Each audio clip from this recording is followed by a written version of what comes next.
Well, welcome back again. 2 videos in one day. Today's my day to record. Today, in this video, I thought I'd talk a little bit about how you join your linen or other cross-stitch fabric. I know I read on Facebook and other places about, oh, I'm going to run out of fabric on my piece. What do I do? And one of the options is to join another piece of the same fabric onto the one that you have. Now, say in the case of a sampler and you're running short on fabric, you want to join another piece of fabric, but you want it so that it doesn't disrupt the flow of the sampler. I don't quite know how else to put that, but you're going to see a seam no matter what, but you want it to be a seam that you can just continue on stitching, that you don't have to make an accommodation for, so that your stitches are going to just flow right over that join like they would if it wasn't there. And that can be done. It's a little tedious, time-consuming, not hard, but a little time-consuming. So again, I have some scraps of 18-count Davos here that I will show you how that can be done.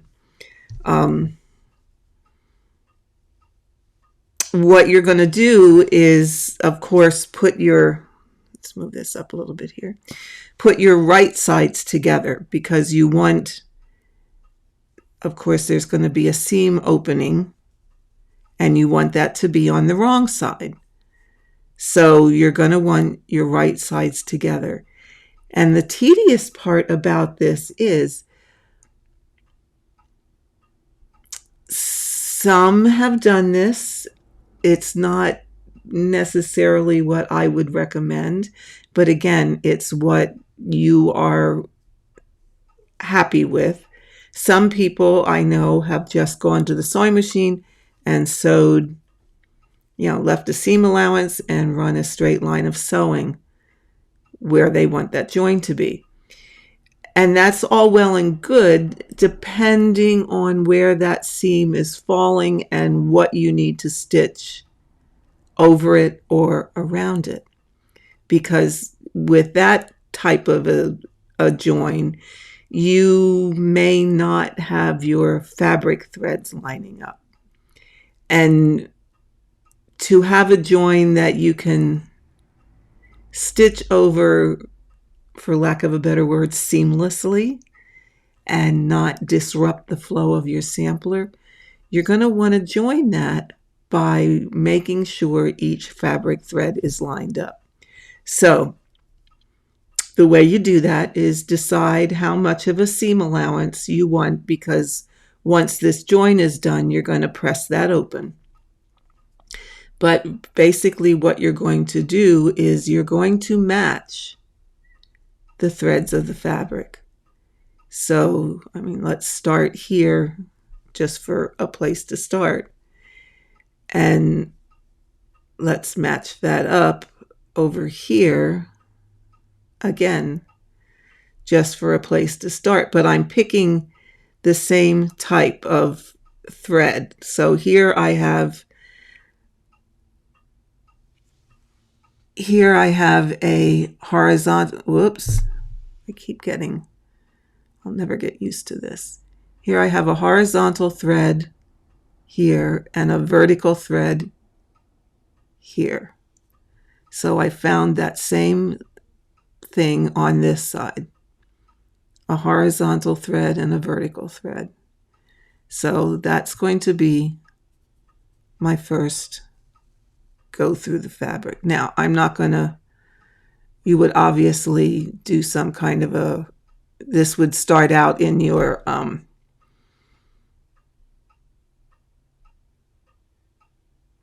outside of your design area. Okay, so now I'm on the back side. So I don't know that I do every thread, but I would go every other. So I'm going to go over 2 on the back and over 2 on the front. Okay. And like I said, this isn't difficult. It's just very time consuming because you want, see, now if I would not pay attention, there I would be over 3 and my threads would not match up. So I want to bring this back and have it over 2. Okay, so I'm over 2, over 2. Turn it to this side and go over 2. And see, if I just stab there, I'm over 1 too many.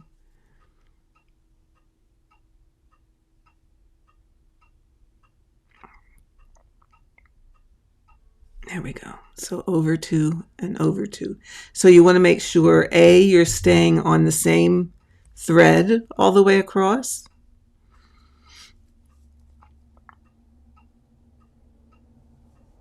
And that everything is matching up. Like I said, this is not hard. It's just tedious.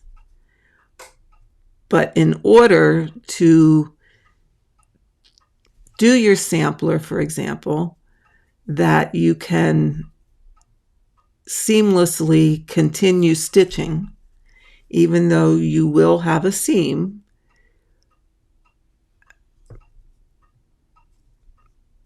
but your stitching, actually, it would be really mask it a lot more if your X was actually crossing this intersection that we're going to make on the other side. And again, that's the important reason why you would want all these threads to match up perfectly. So that's the bottom line for joining, say, 2 pieces of linen together, that you're going to continue stitching that sampler. Okay, so, oh, that black thread keeps jumping up at me. So this is one method, and just, I would not recommend doing this as a sewing running stitch, because then you're going to, as I just did there, miscount, and try very hard not to pierce your fabric threads. Okay, so I'm just gonna stick this here, and let's open this up and see what it looks like. So we know we've matched everything on both sides. Okay, so we would press this open, and we would go like this and press this open. And let me pull this tighter, so that if you look at this close up, you will see that every thread matches the threads.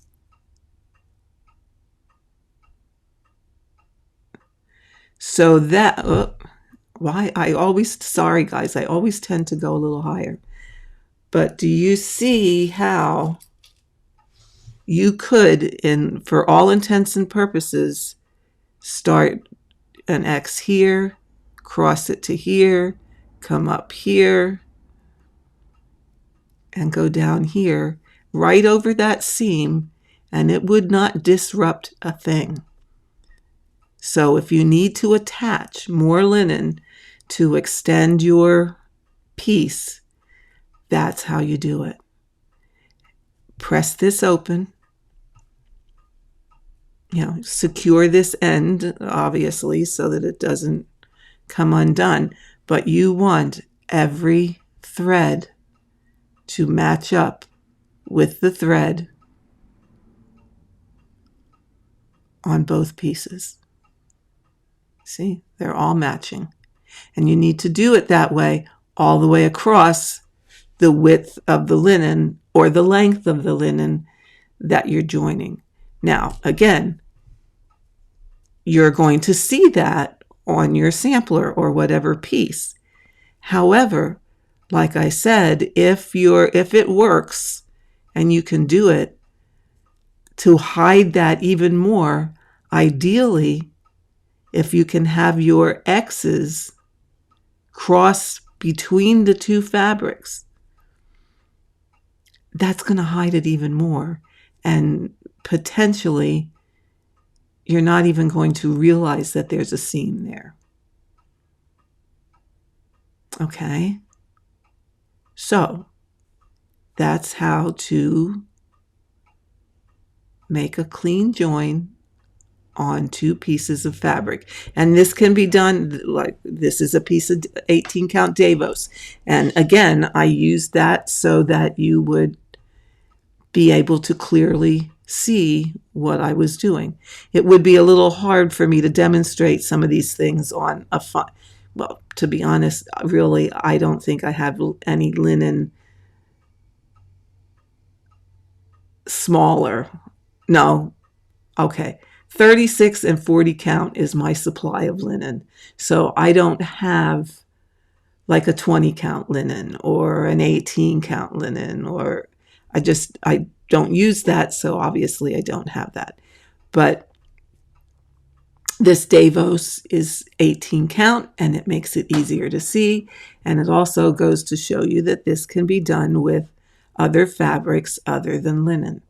And the whole idea is to match those threads on both pieces so that it makes it relatively seamless. Once your piece is stitched, let's just for kicks and giggles here. Just for kicks and giggles. Okay. So I have this, my seam allowances are apart. I need to do a row of X's, and it just so happens it's at the join. So I would, now it may be a little fussy to get through the seam allowance on the back. Now that's going to be fussy because I'm not starting a new one. But here would be my, here would be my, I think I got that right. No, I went a stitch too high. Sorry about that. Come back, come back. Again, real life here, people.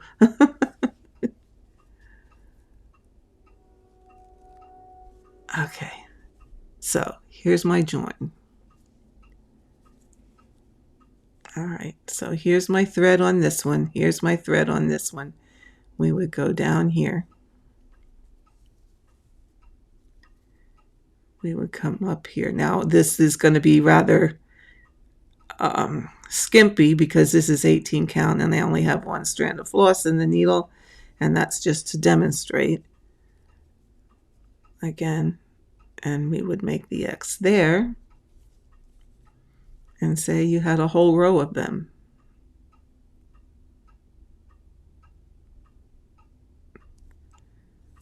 You just have to fuss a little bit to get through that seam allowance.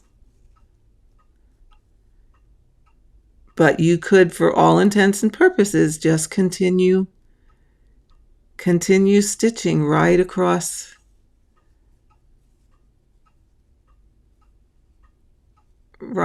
that seam. Yeah, I don't have it folded right, so I'm kind of being a little willy-nilly here. I'm not paying attention to the back. You would need to pay a bit more attention to the back so that somehow I'm wrapping around this, and I don't want to do that. But this is just a test demonstration. But can you see on the front side what I mean? That if you have to actually stitch your rows over that join, it's not going to be a big deal. And it hides it Oh, there I got my 2 threads.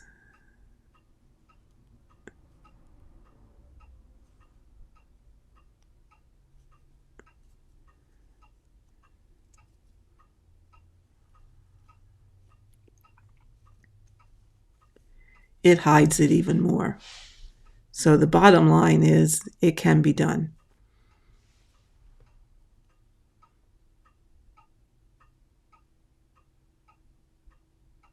So if I had 2 or 3 strands in my needle, you would really kind of have to look to find that join. So when you need to join a piece of fabric onto another piece of fabric because it's short, that is how you do it. Put your 2 pieces together, line up your threads all the way across. And this is why if you would just do this with a sewing machine, which you can do.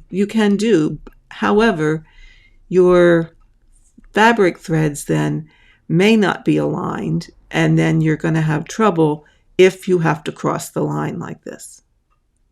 The other thing is, if they're not aligned and you have a border here and say a border down here, okay, a border here, a border down here, they may not line up along the edges like they should. So my best advice to you is if you have to join, do it this way so that everything lines up and is fine and dandy and wonderful.